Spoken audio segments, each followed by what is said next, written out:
Welcome to the Tesla Economist. Please hit the thumbs up and remember to subscribe. You can follow me on Twitter and talk to me on Patreon. Right now, Tesla's main unique selling proposition, at least what most consumers think, is that Tesla is an electric car. If you want an electric car, then Tesla is a great brand to choose. And the world is moving to electric more and more each day, thus demand for Teslas continue to increase. This is all due to Tesla being the best positioned company to benefit from the EV movement and the entire global climate change renewables movement. Yes, Tesla stands to benefit tremendously from all of that. No other EV OEMs stand to benefit from this movement though, so far it would appear at least. Believe it or not, despite how popular we're told EVs will be, no other EVs are profitable or even show a path to profitability, in fact often a path to bankruptcy. Tesla's massive demand right now is for EVs. Now, although I clearly think EVs are the future and a superior product to ICE cars, it still hasn't been enough to make everyone want to ditch their ICE cars and get an EV. And even if they did, obviously there wouldn't be the supply available. Even as desirable as a Tesla is now, there are still consumers spending more money on ICE equivalents. The industry is still only in its infancy. But autonomy? Well, that may not be quite as easy to ignore. Owning a robot that will drive you anywhere you want is a much bigger leap in technology than owning a car that doesn't need to go to a gas station anymore. No one is factoring in the leap in demand Tesla will have when they solve FSD. Tesla knows this though. That's why they're working around the clock to make sure they can make as many cells as possible to do their best to keep up with what will be an even more insane demand. Tesla are building and expanding factories as fast as they can. Tesla's not doing anything to encourage demand right now. In fact, Tesla may not want any more demand, as it just makes the waiting lists harder to manage. And it isn't good for consumers to have to wait, not that there is any alternative for them. We all have our theories as to the true capacities of these new factories too. We know the production numbers don't add up, unless it is possible that Chinese workers work that much harder and they are just able to get the production line going so much faster there. Really, do you think that's the case?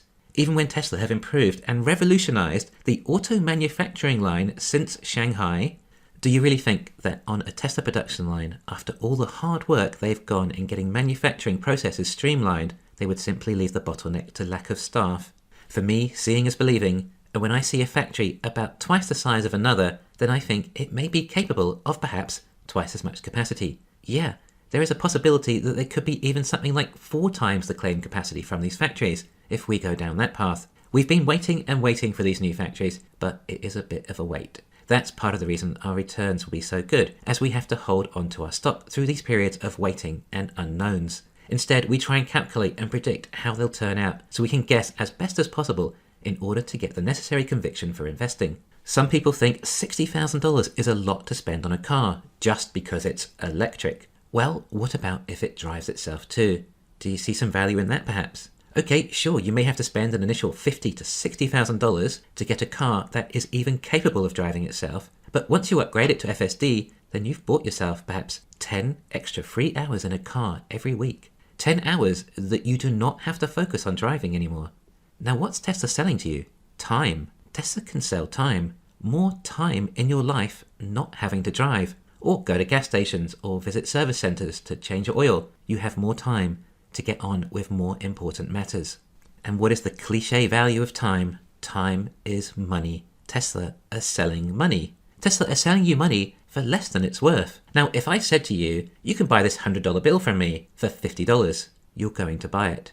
That is what Tesla is selling you. Perhaps you have 10 hours extra every week during your drive back and forth to work and home when you can work on your laptop and do your emails, some coding, graphic design, write a proposal. That's incredibly valuable. Tesla's insurance is a more quantifiable example of this sort of value and the cost savings that Tesla create. But for anyone earning $30 an hour after tax, if they were able to take full value of an hour's work in the car, then Tesla are selling them $300 a week. Not to mention this work maybe when you are fresh, more energetic, first thing in the morning, particularly as you didn't have to deal with all that soul-crushing traffic. But you know what? Most people who do have $50,000 to $60,000 to spend on a car likely make more than $30 an hour anyway. In fact, there are a lot of people who make over $100 an hour. Think how much self-driving is worth to them. Now, it's one thing thinking you're important and need to drive an S-Class Mercedes because you're so successful, such a big shot, and everyone must know. It's another thing to actually be so successful that your time is so important that you're just much better off financially in a Tesla due to this extra 10 hours of work a week you can now fit in. The work weeks could even change perhaps. Maybe we have 50-hour work weeks now due to the extra work you can do in your car. Hopefully the opposite might happen, and that as people are more productive and get more work done, perhaps the actual work weeks dwindle to 30 hours or so for some people, as they can get so much done in the car. And other people may just be happy to not have to drive, and even though if their time is not as valuable, it's the fact they hate driving so much that they're willing to pay not to, and instead just get to enjoy watching Tesla Economist on YouTube wherever they go instead.